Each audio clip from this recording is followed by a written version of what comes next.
Muito boa noite a todos. Antes do início da nossa reflexão de hoje, nós vamos fazer uma oração pedindo o concurso dos Espíritos de Luz para que eles, nesse momento, abram nossos corações, abram as nossas mentes para que possamos aurir do plano espiritual superior as mensagens que este plano carinhosamente preparou para nós na noite de hoje. E agora, fazendo uma vibração muito forte também pelas pessoas que sofrem no mundo todo, especialmente aqueles que estão abandonados nas ruas, sem nenhum tipo de recurso, especialmente aqueles que são vítimas de doenças do corpo e principalmente aqueles que são vítimas de doenças da alma, do espírito. Vibramos também por todos aqueles que, infelizmente, enveredaram pelo caminho do suicídio, por aqueles que ainda insistem em praticar a violência, achando que a violência vai resolver algum problema. Vibramos também por aqueles que estão dentro de seus próprios lares abandonados, nos leitos de suas próprias casas ou nos leitos dos hospitais, e por todos aqueles que de alguma maneira estão sofrendo muito, para que o Pai Maior, através de sua pleiade de espíritos de luz, consiga socorrê-los e auxiliá-los, fazendo-os perceber no sofrimento oportunidade preciosa de resgate, de aprendizado e de elevação moral. E por todos nós que estamos reunidos, sedentos da palavra de Deus, expressa nas obras da codificação espírita, expressas também no coração daqueles que amam e praticam a virtude, procurando a cada dia melhorarem a si mesmos. Por todos nós que comungamos da fé no governador espiritual do planeta Terra, o Mestre dos Mestres, o Mestre Jesus, iniciaremos nesse momento a nossa reflexão, orando da mesma forma com a qual Cristo nos ensinou. Pai nosso, que estais nos céus, santificado seja o vosso nome. Venha a nós o vosso reino, e seja feita a vossa vontade, assim na terra como no céu. O pão nosso de cada dia nos dai hoje. Perdoai-nos as nossas dívidas, assim como nós perdoamos aos nossos devedores. E não nos deixeis cair em erros e tentações, mas livrai-nos de todo o mal. Que assim seja, graças a Deus, graças à luz. Precisamos também, nesse momento, fazermos uma reflexão importante a respeito desse trecho riquíssimo do Evangelho que se encontra no Sermão do Monte. Nos capítulos 5, 6 e 7 do Evangelho de São Mateus, encontra-se lá, apresentado para nós, o Sermão do Monte, que foi a mais importante pregação que Jesus fez em toda a sua peregrinação enquanto encarnado em nosso planeta. Durante 3 anos, o tempo que Jesus pregou, o Sermão do Monte foi especial, porque nesse sermão, o Mestre dos Mestres, o Mestre Jesus, ele faria uma síntese perfeita de tudo aquilo que nós precisamos saber para conseguirmos o reino dos céus, que se encontra dentro de nós e que acontece plenamente quando nós efetivamos a nossa reforma íntima. Então, dentro do Sermão do Monte, no capítulo 5 do Evangelho de São Mateus, nós encontramos lá, no versículo 13, sal da terra e luz do mundo. E logo depois, no versículo 14, o título da reflexão de hoje: não se coloca a candeia debaixo do alqueire. E vamos entender bem o que significa essa afirmação. Primeiro eu vou resgatar o trecho do Evangelho para que a gente consiga ter uma noção do todo, de em que contexto Jesus fez essa afirmação. Vamos lá. Versículo 13 do capítulo 5 de Mateus, o Sermão da Montanha. Vós sois o sal da terra. Ora, se o sal se tornar insosso, com que o salgaremos? Para nada mais serve, senão para ser lançado fora e pisado pelos homens. Vós sois a luz do mundo. Não se pode esconder uma cidade situada sobre um monte, nem se acende uma lâmpada e se coloca debaixo do alqueire, mas na luminária, e assim ela brilha para todos os que estão na casa. Brilhe do mesmo modo a vossa luz diante dos homens, para que, vendo as vossas boas obras, eles glorifiquem vosso Pai que está nos céus. Então, por que não se acende uma candeia para colocá-la debaixo do alqueire? É preciso primeiro explicar as expressões que aí estão contidas. Candeia era uma espécie de luminária, de lamparina, na época de Jesus, movida a óleo, a azeite. Atualmente também pode ser movida a gás, nos tempos mais recentes. Mas era uma espécie de lamparina. E alqueire, ao contrário do que muita gente pensa, não é uma medida da terra, né? A gente sabe, existe o alqueire paulista, o alqueire mineiro, o alqueire de São Paulo tem 24.200 metros, o alqueire de Minas, 48.000 metros. Quer dizer, não é esse alqueire que Jesus está se referindo. O alqueire era uma antiga medida, uma espécie de uma cesta de palha que eles usavam no tempo de Jesus para medirem a quantidade de cereais a ser comercializada ou distribuída na população que habitava Jerusalém, a Palestina, naquele período da história da humanidade. Então não tem sentido acender uma lamparina e cobri-la com essa cesta, porque aí ela não faz efeito nenhum, ela não ilumina, ela não cumpre o seu papel. Porque o alqueire vai, com certeza, impedir que a luz seja difundida para todos. E Jesus aí não faz propriamente uma parábola, como nós muitas vezes erroneamente chamamos. A parábola, ela envolve toda uma história, uma narrativa. Aqui não se trata de uma parábola, mas se trata de uma comparação, através do qual Jesus quer nos convidar à seguinte reflexão. Ser espírita é fazer com que a luz de Deus se reflita em nós e brilhe também para os nossos irmãos. Essa luz não foi acesa apenas para alguns, mas para todos. E ser luz significa servir para clarear os caminhos daqueles que estão desorientados. Muitas vezes nós mesmos nos desorientamos e, através do brilho da luz de Jesus e dos seus emissários, conseguimos recuperar a nossa força. Conseguimos recuperar a nossa vontade de viver. Conseguimos recuperar a nossa fé em um amanhã melhor. Conseguimos recuperar a nossa força para enfrentarmos com fé, com confiança, todos os obstáculos que estiverem presentes nesta e nas próximas encarnações abençoadas que com certeza virão. Mas é importante que a gente se atenha ao forte significado do texto que vem antes da candeia. Jesus também diz assim: vós sois o sal da terra. Ora, se o sal perde o sabor, com que lhe será restituído este sabor? Para nada mais serve, senão para ser lançado fora e calcado pelos homens. O sal é aquilo que dá sabor, mas também conserva os alimentos. Nesse sentido, é importante entender que a palavra sabedoria, que vem do latim sapere, quer dizer exatamente isso. Sentir o sabor, apreciar o sabor da vida. Isso é ser sábio. E não é ter uma cabeça repleta de elementos culturais, de conhecimentos, mas que não estão vinculados à praxis da caridade no nosso cotidiano. Então, a verdadeira sabedoria para Deus é ser o sal que confere sabor e que conserva a vida. Conferir sabor à vida e também preservar a vida. A vida que nos foi dada de presente por Deus. Esse é o significado profundo. E aí nós, lógico, numa consequência natural desse raciocínio, poderíamos nos questionar diariamente. Somos sal e luz no ambiente onde atuamos, na família onde nascemos, no nosso trabalho, no nosso centro espírita, no nosso lazer? Somos realmente sal e luz nos ambientes que frequentamos? Como será que é ser sal e luz? Qual é o nosso desafio? Só podemos nos tornar sal e luz se processarmos, se fizermos a nossa reforma íntima.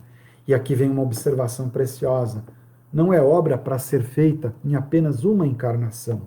Nós somos acompanhados de inúmeras limitações, inúmeros problemas que nós mesmos criamos a partir do momento que decidimos não obedecermos à lei de Deus, que é expressa no mandamento maior, o mandamento do amor. Com muita sabedoria, Santo Agostinho nos dizia: ama e faz o que quiseres, porque quem ama não mata, não rouba, não levanta falso testemunho, não adultera, não cobiça as coisas alheias. Honra pai e mãe, honra o seu semelhante também, dando a ele amor.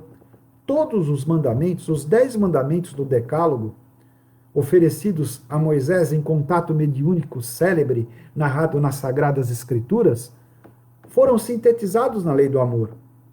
Por isso, Jesus, com muita propriedade, no mesmo Sermão do Monte, ele acrescenta aquilo que nós chamamos da regra de ouro. Qual é essa regra? Tudo aquilo, portanto, que quereis que os homens vos façam, fazei-o vós também a eles. Essa é a lei e os profetas. Veja que interessante, né? Numa única manifestação da lei, numa única frase, Jesus sintetiza o procedimento-chave para construirmos um eu interior mais forte e para divulgarmos, pregarmos o amor de Deus pela humanidade. Lá em Uberaba, Francisco Cândido Xavier, debaixo de frondoso abacateiro, sempre nos dizia que nós viemos a esse mundo para aprendermos a amar. E a ele retornaremos quantas vezes forem necessárias, até que tenhamos aprendido. Então é na lei do amor que se expressa a nossa reforma íntima. É praticando o amor que nós conseguimos ser luz e sal. É praticando o amor que a gente coloca a luz no local onde ela tem que estar, que é no alto dos ambientes, para que todos possam se beneficiar dela. Né? Não debaixo do alqueire, não debaixo da mesa, onde ela com certeza não vai poder brilhar para todos. E nós estamos realmente brilhando, porque esse mandamento se complementa com brilhe a vossa luz. Assim, brilhe vossa luz diante dos homens, para que vejam as vossas boas obras e glorifiquem vosso Pai que está nos céus. Não é para nos glorificarmos, mas é para glorificarmos o Pai que está nos céus, porque Ele nos concedeu a vida, a sabedoria, a inteligência e nos recomendou a observância da lei do amor, como caminho natural para que brilhássemos diante dos nossos irmãos, né, e diante de nós mesmos, para que conseguíssemos fazer a nossa reforma íntima. O Evangelho segundo o Espiritismo, no capítulo 12, no item 3, tem preciosa colaboração a nos dar. Vamos ver o texto da codificação, que agora vou aqui reproduzir, com o intuito de refletirmos melhor sobre o mesmo. O verdadeiro homem de bem é o que cumpre a lei de justiça, de amor e de caridade, na sua maior pureza. Se ele interroga a consciência sobre os seus próprios atos, a si mesmo perguntará se violou essa lei, se não praticou o mal, se fez todo o bem que podia, se desprezou voluntariamente alguma ocasião de ser útil, se ninguém tem qualquer queixa dele, enfim, se fez a outrem tudo o que desejara lhe fizesse. Então esse texto é maravilhoso, porque ele nos convida a fazer uma reflexão diária. No final de cada dia, nós poderemos assim pensar, até mesmo por recomendação do Evangelho segundo o Espiritismo. Como eu agi hoje? Como foram os meus pensamentos? Como foram as minhas palavras? Como foram as minhas ações? Nesse conjunto tridimensional, pensamento, palavra e ação, reside o escopo da nossa reforma íntima. É trabalhando os nossos pensamentos, melhorando os nossos pensamentos, que vamos conseguir melhorar as nossas palavras e também as nossas atitudes. O texto do Evangelho, segundo o Espiritismo, é maravilhoso e prossegue dizendo assim: o homem de bem deposita fé em Deus, na sua bondade, na sua justiça e na sua sabedoria. Sabe que sem a sua permissão nada acontece e se lhe submete à vontade em todas as coisas. Tem fé no futuro, razão porque coloca os bens espirituais acima dos bens temporais. E aqui, algo essencial. Nós devemos, sim, fazer bom uso dos bens materiais, mas devemos nos lembrar que nós não somos donos, somos depositários desses bens. O verdadeiro dono é Deus. E Ele nos concede por empréstimos bens materiais para nos auxiliar nas nossas diversas encarnações, no cumprimento de nossas missões que irão nos lapidar para a nossa elevação espiritual e a elevação espiritual do planeta no qual habitamos e existimos. Então, qual tem sido o uso que a gente fez dos bens materiais?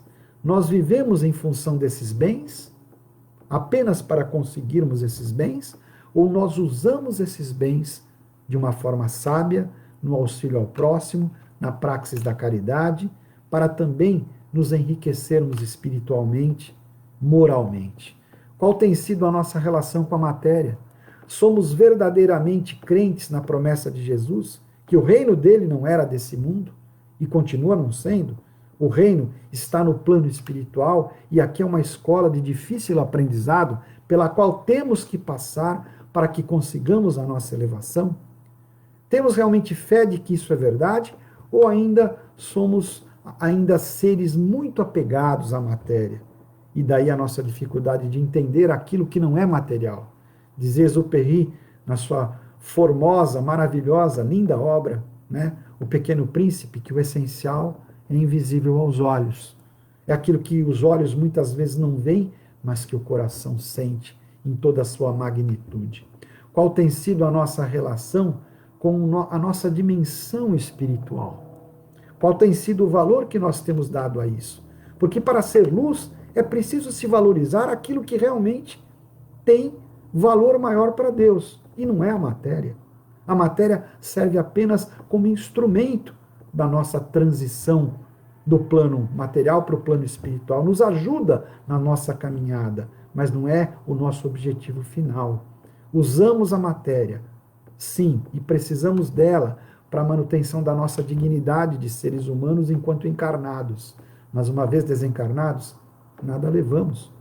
Caixão não tem gaveta, mortalha não tem bolso. Sabemos dar às coisas o seu devido valor, porque existe uma ciência chamada axiologia, que é o estudo do valor real das coisas, e que nos convida constantemente a refletirmos sobre o valor que nós conferimos a tudo aquilo que nos cerca. Então, a nossa dupla dimensão, a dimensão corpo e alma, ela existe e precisa de uma convivência harmoniosa, mas sabemos que a nossa dimensão espiritual é mais importante, que a nossa pátria espiritual situa-se no mundo dos espíritos e não no mundo material. As diversas moradas que nos foram prometidas por Jesus na sua passagem pela terra estão, cada uma delas, disponíveis para o nosso aprimoramento. Encarnamos no planeta que podemos encarnar, que precisamos encarnar, encarnamos na família que precisamos encarnar para fazer os nossos resgates, cumprirmos com os nossos deveres e obrigações que outrora não cumprimos. Estamos nos lugares certos que Deus nos preparou para o nosso amadurecimento espiritual. E aí a importância da gente dar às coisas o seu devido valor. O verdadeiro cristão, o verdadeiro espírita, né, o homem de bem, possuído de sentimento de caridade e de amor ao próximo, faz o bem pelo bem, sem esperar paga alguma.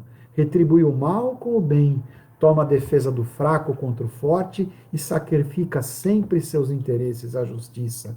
O homem de bem é bom, humano e benevolente para com todos, sem distinção de raças nem de crenças, porque em todos os homens vê irmãos seus. Como isso é verdade? Como esse texto do Evangelho segundo o Espiritismo nos traz luz? O homem de bem pratica a caridade, o amor ao próximo, mas não de forma interessada, porque aí perderia todo o valor. Temos que praticar o bem pelo bem, desinteressadamente, porque praticar o bem pelo bem é vivenciar o amor incondicional, o amor gratuito ao próximo, o amor com o qual Deus nos presenteia, o amor profundo de Deus pela humanidade, expresso com perfeição em Jesus, que mesmo sendo crucificado e espezinhado pela humanidade, ignorante e torpe, do alto da cruz, bradou a sentença da caridade mais profunda, ao dizer: Pai, perdoai-os, eles não sabem o que fazem. E nós, no Pai Nosso, muitas vezes assumimos o grande compromisso, pedimos para que Deus nos perdoe na mesma proporção que perdoamos. E aí reside um compromisso muito sério, porque o nosso Pai Nosso será ouvido, acolhido pela espiritualidade, quanto maior for o nosso sentimento de gratuidade, né? No amor em que devemos ter para conosco e para com todos os nossos irmãos. O amor verdadeiro, o amor incondicional, sempre em busca da justiça, sacrificando muitas vezes seus próprios interesses pelo bem de todos, que foi o que Cristo mais fez. E vejam como o exemplo do Mestre é bom, porque em tudo ele amou e serviu. Amar e servir, eis a nossa missão, eis a maneira de sermos luz e sal, conferirmos a luz necessária ao caminho para que não tropecemos e caímos, e também conferir o sabor necessário à nossa vida e a conservação necessária dos valores que nos elevam espiritualmente em direção a Deus. Veja como essa descrição é rica. O homem de bem não alimenta ódio, nem rancor, nem desejo de vingança. A vingança, o ódio, é um copo de veneno que o primeiro que toma é aquele que sente, que alimenta esses sentimentos. Por que tomarmos veneno diariamente? Por que acalentarmos ódio em nosso coração? A quantidade de doenças que são originadas de sentimentos negativos que alimentamos no nosso interior é imensa. Sabemos como espíritas que a doença, antes de chegar ao corpo físico, passa pelo nosso perispírito. Começa lá com os maus pensamentos, influencia negativamente o nosso perispírito e depois chega ao nosso corpo. Quanta saúde física, mental, espiritual e social poderíamos ter se alimentássemos não o ódio nem o rancor, mas alimentássemos a compreensão, o amor, o respeito pelo próximo. Quanto ganharíamos se fossem indulgentes com os nossos irmãos nos erros que eles cometem contra nós e contra os outros nossos irmãos, nossos semelhantes. Porque o perdão é a expressão máxima da caridade. E Jesus exercitou o perdão em todos os momentos da sua vida. Lembram-se da pecadora, da mulher adúltera, que levada pelos fariseus a juízo diante do mestre, os fariseus tentando emboscar Jesus, armarem uma cilada para Jesus, trouxeram a mulher adúltera, pega em flagrante adultério, e exigiram do mestre um posicionamento, porque Jesus pregava o amor condicional, incondicional e o perdão. E eles, para testá-lo, colocá-lo em situação difícil, trouxeram-no a mulher. Mestre, essa mulher foi pega em flagrante adultério. A lei de Moisés manda que apedrejemos esse tipo de mulher. O Senhor, no entanto, o que nos recomenda? Se Jesus fala apedrejem a mulher, os fariseus iam dizer o quê? Olha, ele não é sincero. Ele prega aquilo que ele mesmo não vive. Ele não prega o amor e o perdão? E agora manda apedrejar a mulher? E se Jesus diz, não apedrejem a mulher, o que diriam os fariseus? Está vendo? Ele não cumpre a lei de Moisés. Ele não cumpre a lei, as regras, as leis, as recomendações de Moisés. E aí Jesus estaria realmente numa encrenca muito grande. Aí Jesus, com uma inteligência sempre muito maior daquele em relação àqueles que o perseguiam, e um amor muito maior também em relação àqueles que o perseguiam, diz assim, muito bem, a lei, o apedrejamento, quem não tiver pecado, atire a primeira pedra.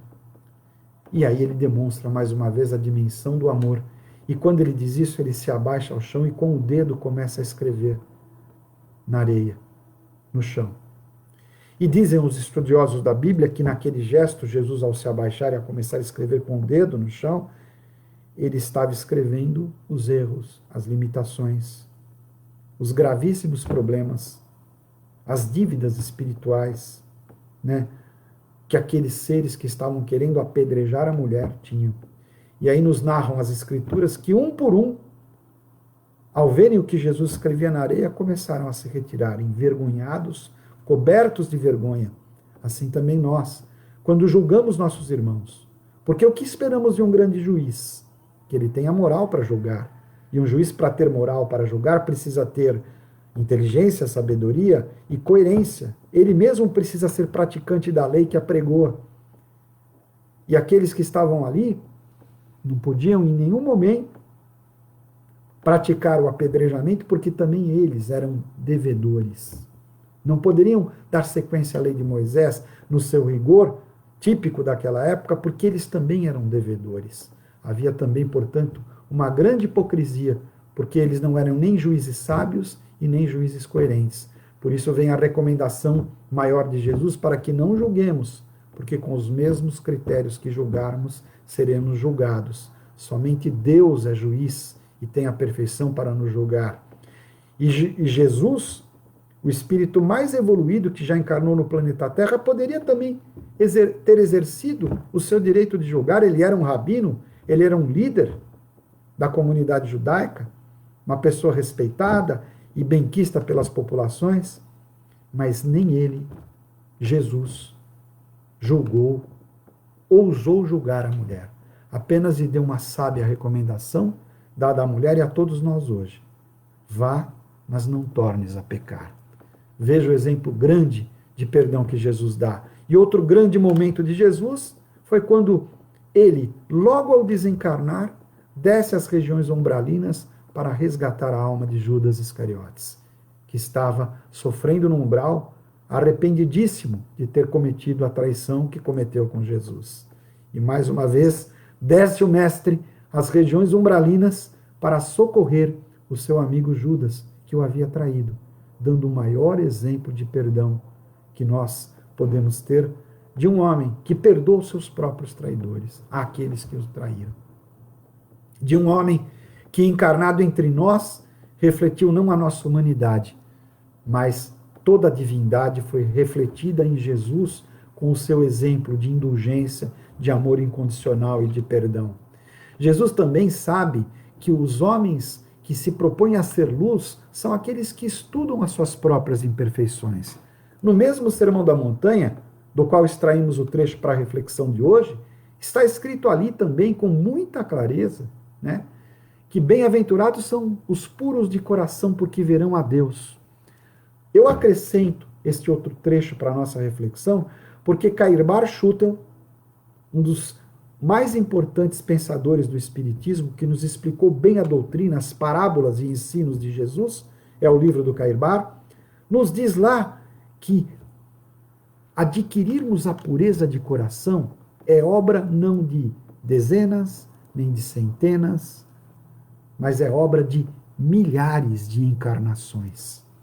A pureza de coração é aquela pureza que permite ao homem olhar as coisas com amor, livre das nossas imundícies espirituais, livre do olhar doentio que muitas vezes lançamos sobre tudo e sobre todos, livre das nossas incapacidades de percebermos pureza em todas as criaturas e criações de Deus.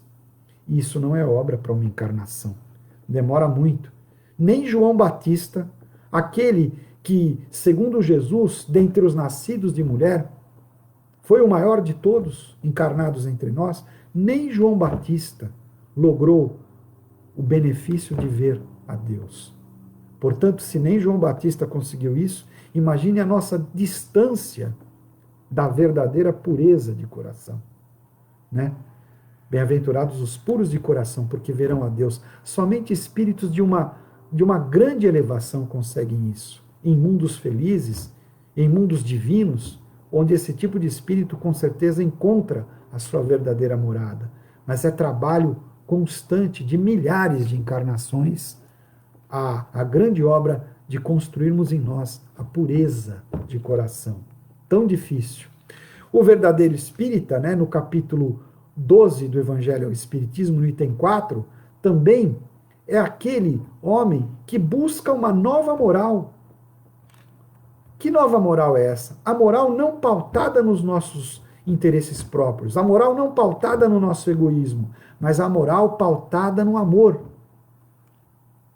Essa nova moral foi apregoada por Jesus, que veio cumprir a lei, dar pleno cumprimento à lei e o fez de maneira brilhante quando nos elucidou a respeito dos mandamentos no mesmo Sermão da Montanha, pedindo para que nós fôssemos luz e sal, pedindo para que a gente cresce, né, com sinceridade no infinito amor com o qual Deus nos criou e nos abençoou.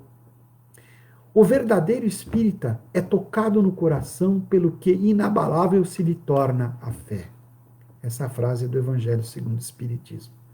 É aquele homem que se entrega totalmente a Deus, que confia plenamente no amor de Deus, no poder infinito de Deus e que usa a sua razão para criar formas de vivenciar plenamente o amor.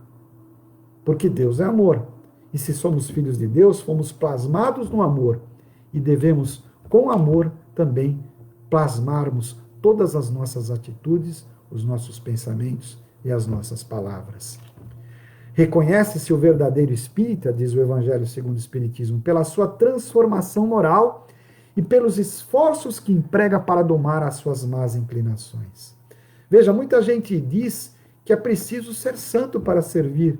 E esse é um pensamento equivocado. Muita gente diz e pensa, né? Às vezes nem diz, mas pensa que para servir a Deus é preciso estar plenamente purificado. Lê do engano. A purificação se dá no dia a dia. No cotidiano é que nós vamos nos purificando. Como fazemos esse trabalho de purificação? Através das nossas tentativas de irmos corrigindo os nossos erros, de irmos eliminando as nossas más inclinações. É dessa forma que a gente transforma moralmente o nosso coração e se torna verdadeiramente espírita. Chico Xavier tem uma frase que eu adoro, ele diz assim: se eu fosse esperar condições ideais perfeitas para começar a servir, eu não teria começado nunca. Prova que Deus nos quer trabalhando apesar das nossas imperfeições. Sim, Ele nos quer. Tanto é que Jesus não veio à Terra acompanhado de 12 anjos de luz para servir, mas Ele escolheu 12 homens repletos de imperfeições, medrosos, ignorantes, muitas vezes violentos até, muito longe daquilo que a gente poderia reconhecer como um espírito de luz para auxiliar ao mestre. E Jesus capacitou os seus escolhidos, mas não escolheu já essas pessoas já devidamente capacitadas. De onde se diz que o ditado que hoje circula muito nas nossas reflexões de que Deus não escolhe os capacitados, mas capacita os escolhidos, isso é uma grande verdade.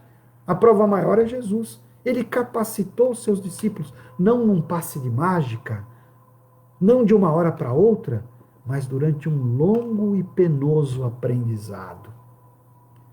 Como nós hoje estamos também convidados a entrarmos na capacitação que é oferecida pelo Mestre Jesus, capacitação para nos tornarmos luz e sal, através da nossa vida, do nosso cotidiano.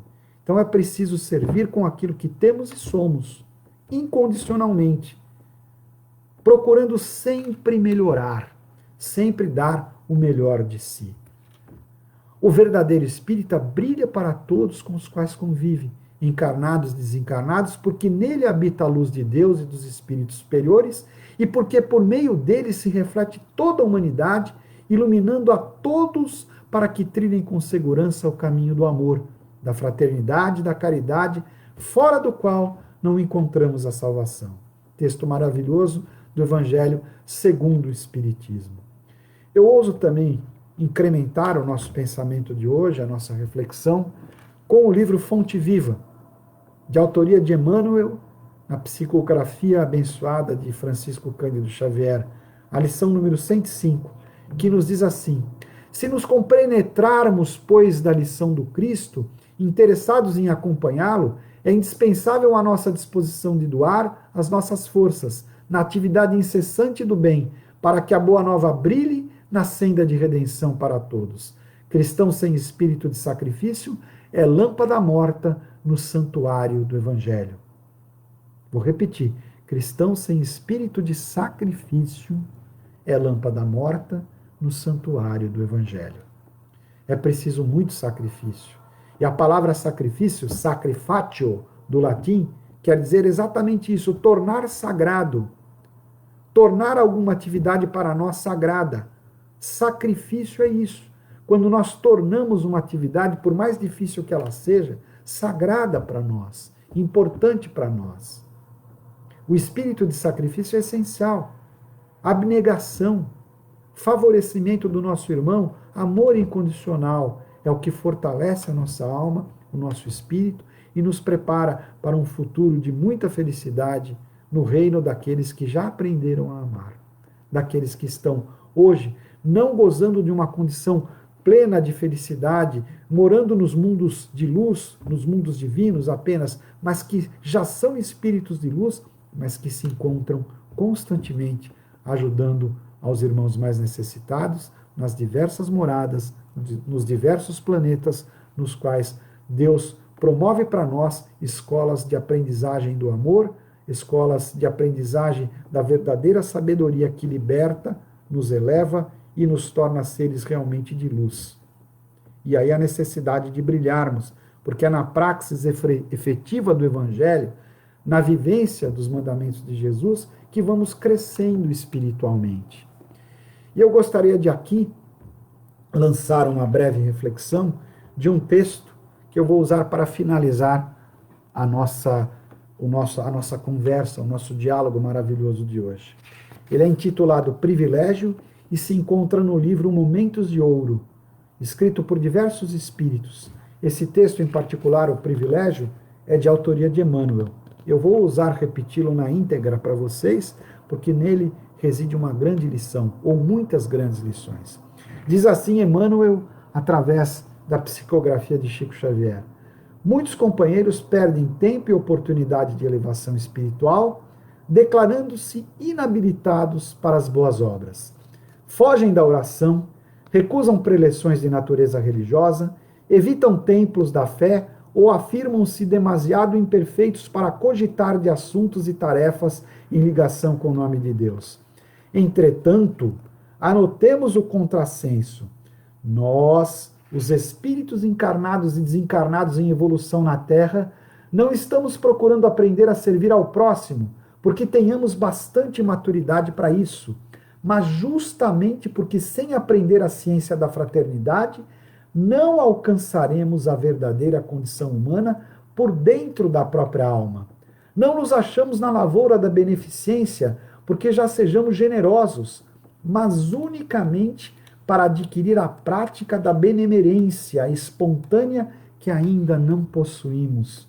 Quem dissesse que nos situamos em serviço do Evangelho do Cristo por estarmos senhoreando a virtude, enganar-se-ia de certo, porque se lavramos nessa leira divina, é justamente para sulcar o próprio coração e cultivar em nós as sementes benditas do amor aos semelhantes. Se alguém acreditar que retemos méritos para tratar com os ensinamentos do Senhor, não estaria admitindo a verdade. Olha que frase forte. Se alguém acreditar que retemos méritos para tratar com os ensinamentos do Senhor, não estaria admitindo a verdade, porque os companheiros sinceros na construção do bem não ignoram que nossas atividades nesse particular entram em choque incessante com as nossas imperfeições e deficiências, para que estejamos incorporando pouco a pouco as qualidades cristãs à nossa própria vida.